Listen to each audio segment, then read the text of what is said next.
Oi, pessoal, espero que todos estejam bem, que tenham tido aí uma boa semana. Hoje a gente vai retomar um pouco do que a gente já veio falando segunda-feira, né? Então, vimos aí um pouco dos dispositivos que são usados na administração de fármacos, de soluções também, né? Seringa, vários tipos de seringa, quantidade em ml ou unidades, 5 ml, 20 ml, 50 ml ou de 100 unidades, tá? As partes da seringa, muito importante para a gente saber, principalmente quanto ao funcionamento, né? Então, se tem alguma coisa que está estragada ou que não é tão boa em certa seringa, é importante que a gente saiba identificar onde que está o problema. Dispositivos, gente, muito importante conhecer cada tipo de dispositivo e principalmente para identificar aí conforme o que você vai fazer com ele, com essa seringa, tá?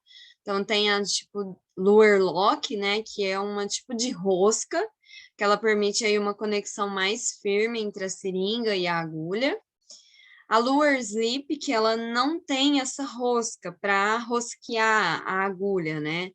Você coloca e retira, é mais fácil, só que não é tão firme assim a conexão. E tem essa Eccentric Lure Slip, que o bico dela fica um pouco mais para periferia, né? Não é no centro da seringa. Então é importante conhecer. Seringa graduada em unidades, gente, muito usada aí na aplicação de insulina, né? Falamos bastante sobre isso. Então, de 100 unidades, 30 unidades, 50 unidades.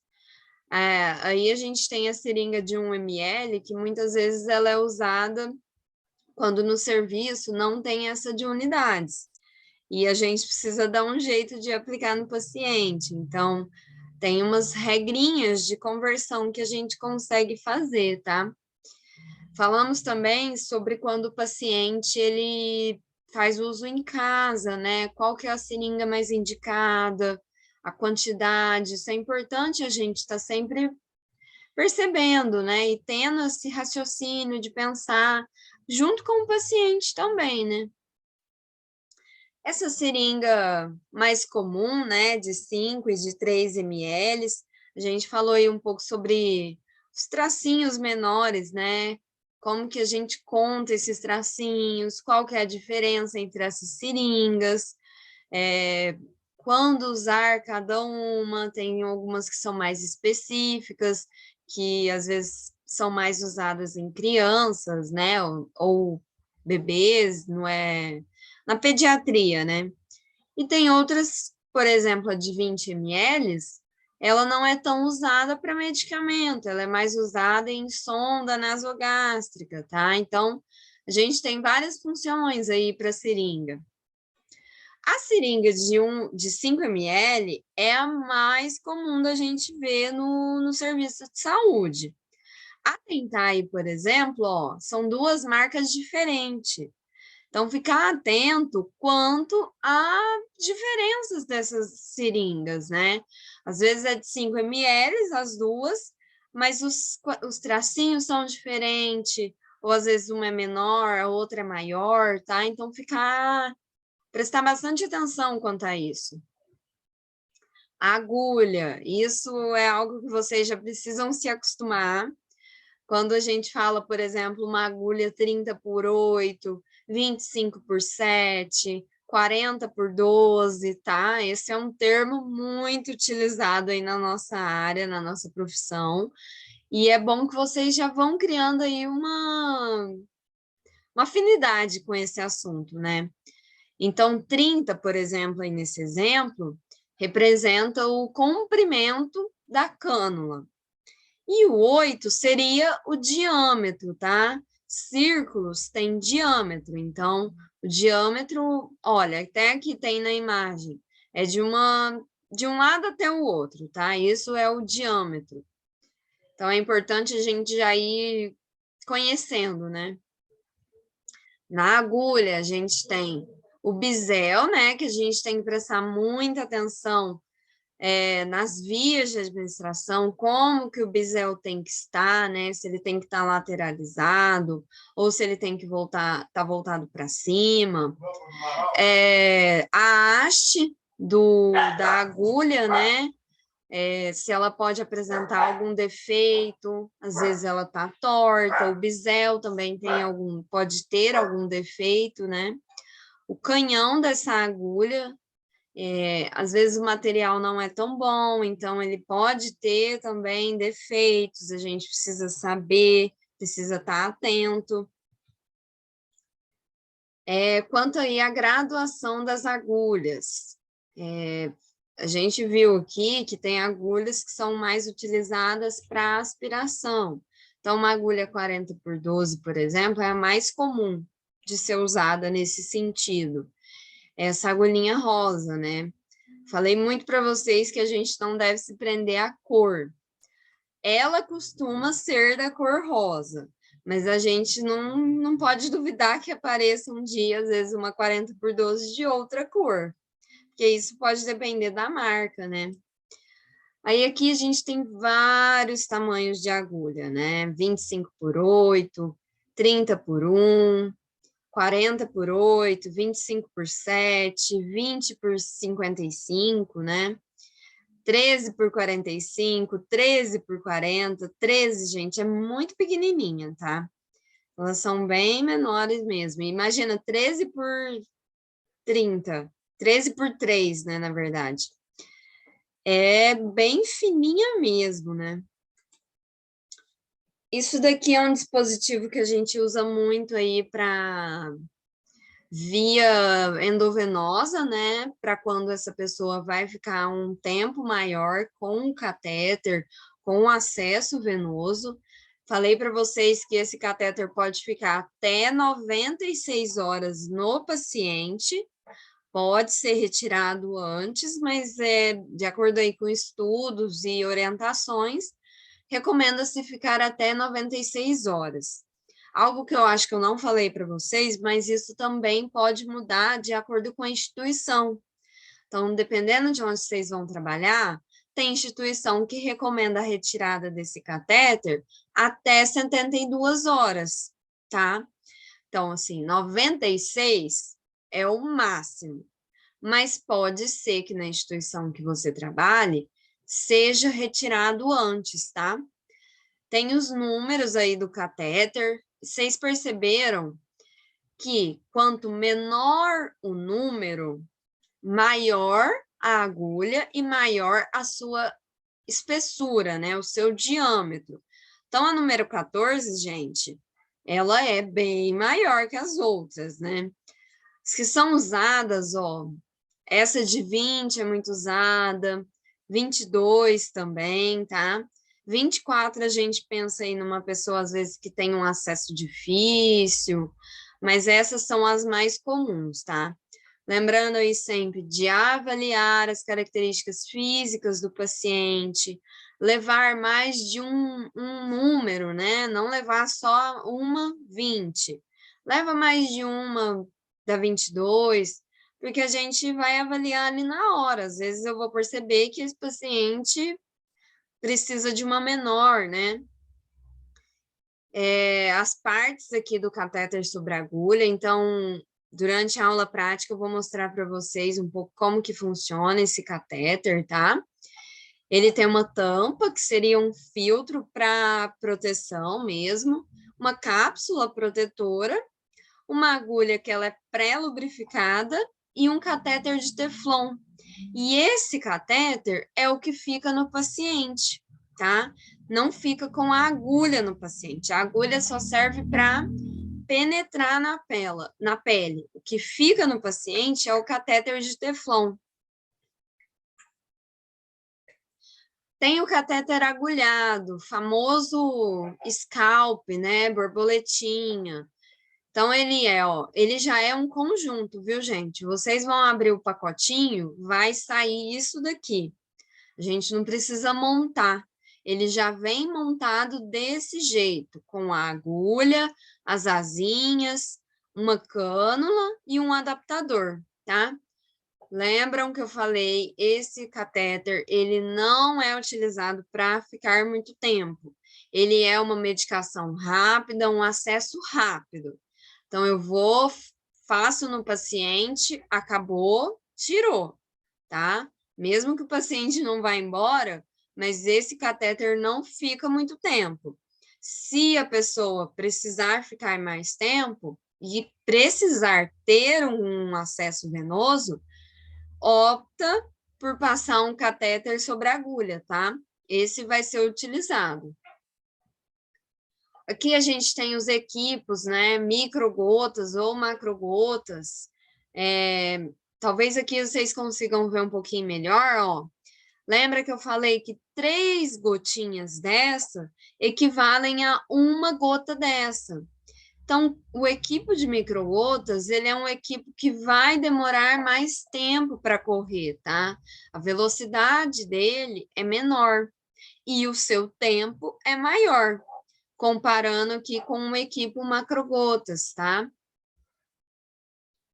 A gente tem esse extensor ou Polifix, que eu falei para vocês, ó, eu vou ter um acesso no paciente e, por exemplo, 2 vias. Ou aqui, um acesso no paciente e 4 vias, tá? Isso permite aí fazer mais medicações ao mesmo tempo, ou às vezes uma medicação em uma via e um soro em outra via, tá? É muito importante e ele veio aí para facilitar muito a prática da enfermagem. Que a gente falou um pouco sobre práticas erradas mesmo, né? Então, primeiro, não posso ocluir a parte que está o acesso. Na aula, vocês nem conseguiram identificar direito onde que era esse acesso, né? Muita gente não identificou, porque está tampado. Então, presta muita atenção nisso, tá, gente? Quando vocês estiverem trabalhando, não deixem um paciente de vocês como aqui nessa segunda imagem, tá? Se tiver acontecendo algum processo infeccioso, uma flebite, a gente não vai saber, porque a gente não tá vendo. Aqui nesse paciente, ó, o acesso tá visível. Ó, o acesso aqui na cor rosa, né? Primeiro usou um curativo transparente, que é muito usado aí, principalmente em paciente idoso, tá? Primeiro colocou esse transparente e colocou o micropor só para prender o resto, sabe? Só para prender o extensor. Para isso que ele foi usado. Agora aqui, gente, está completamente errado, né? Aí o principal, assim, dessa aula, né, são as vias enterais. Falei para vocês que a via enteral, lembrando lá de farmacocinética, a absorção, né, a distribuição não acontece por via sanguínea, não tem a circulação sanguínea, tá? Então, via oral, sublingual, nasal, ocular, auricular, retal, vaginal e tópica. A gente já viu muito dessas vias, mas agora vamos ver mais especificamente, né? Então, a via oral é a administração de medicamentos através da boca, né? Não sendo necessária aí uma diluição. E se tiver relacionado aí à aceitação do paciente e do quadro clínico. Então, assim, vamos avaliar também se esse paciente tem condição de deglutir esse comprimido, tá? Só será utilizada aos pacientes que conseguem deglutir ou que fazem uso aí de sonda nasogástrica ou sonda nasoentérica. Quando é um comprimido e esse paciente está com uma sonda de alimentação, eu desmancho, né, esse medicamento, esse comprimido, aspiro com uma seringa o líquido, a solução, e passo pela sonda. Muito importante lembrar que depois eu preciso fazer uma lavagem nessa sonda, tá? Então, eu preciso colocar ali pelo menos 20 ml de água para que não fique nenhum resquício do medicamento, porque isso pode entupir a sonda. Sonda entupida é um problema, tá, gente? Às vezes precisa tirar e passar de novo a sonda. Via sublingual, administração de medicamentos sob a língua. Então, é aquele medicamento que a gente coloca embaixo da língua, tá? Não se utiliza aí uma água para diluição e deverá ser utilizado um medicamento específico para esse fim.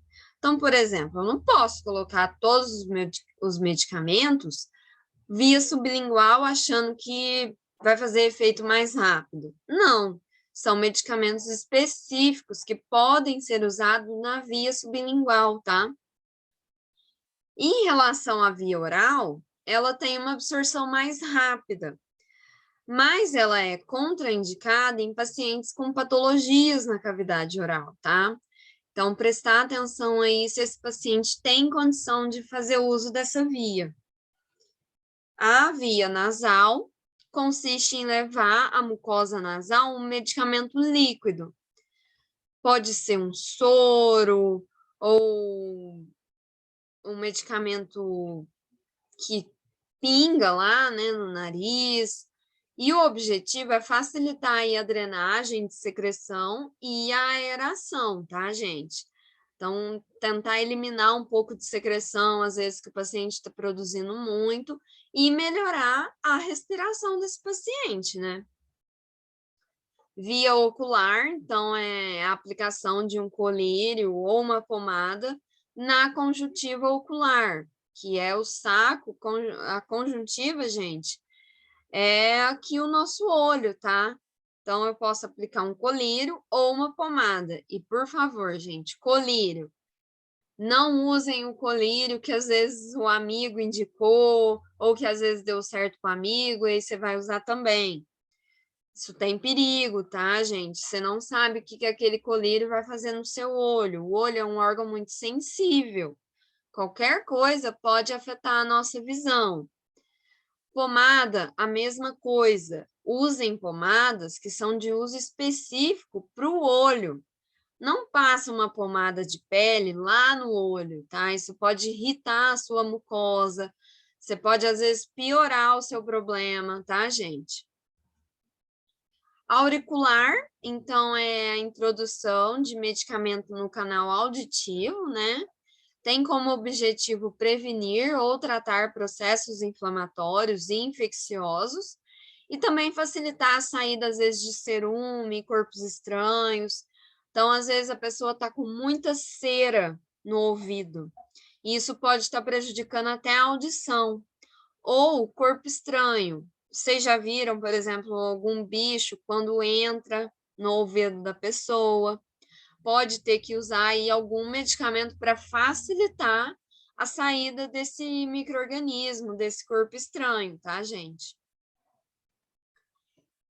A via retal é a introdução de um medicamento no reto, né? Então, através ali do ânus, em forma de um supositório ou um clíster medicamentoso. Clíster, gente, ou clister, né? É muito usado aí quando vai fazer, quando às vezes esse paciente está com alguma obstrução intestinal, quando ele não está conseguindo evacuar. E ele é uma bolsinha de soro com um equipo, e lá nesse equipo é adaptado para fazer a inserção no ânus, tá, gente? É um medicamento que atua muito rápido, então às vezes esse paciente não aguenta ficar muito tempo, porque logo já vem a vontade ali de evacuar, e a gente precisa ficar muito atento a isso, porque às vezes a pessoa vai sair correndo e pode acontecer uma queda, um acidente, tá? E importante aqui, gente, só voltando na via retal e também na próxima, né, via vaginal, manter a privacidade desse paciente, tá, gente? Não fazer isso, por exemplo, com um familiar próximo. Se tiver outro paciente no quarto, tentar colocar um biombo ou explicar, né, para o outro paciente o que que vai fazer, se ele pode, às vezes, virar um pouco, né, porque é uma situação que as pessoas têm muito vergonha, né, gente, e a gente precisa respeitar, tá? Então, manter aí a privacidade do paciente, uma situação que seja confortável, tá, gente? O máximo possível, né? A via vaginal, a mesma coisa, tá, gente? Tratar tudo com muito respeito. E a via vaginal, ela é a introdução aí de absorção de medicamentos no canal vaginal. Então, o medicamento que pode ser introduzido, ele pode ser de forma supositória, comprimido, ou uma forma de lavagem e irrigação, ou um creme, ou um gel, tá, gente? E a última via aí é a via tópica. Então, é a aplicação de medicamentos na pele, com o objetivo de uma ação local do medicamento, tá? E, eventualmente, de uma ação sistêmica. Então, assim, esses medicamentos, depois eles vão para a circulação sanguínea, né? Porque eles vão estar no nosso corpo.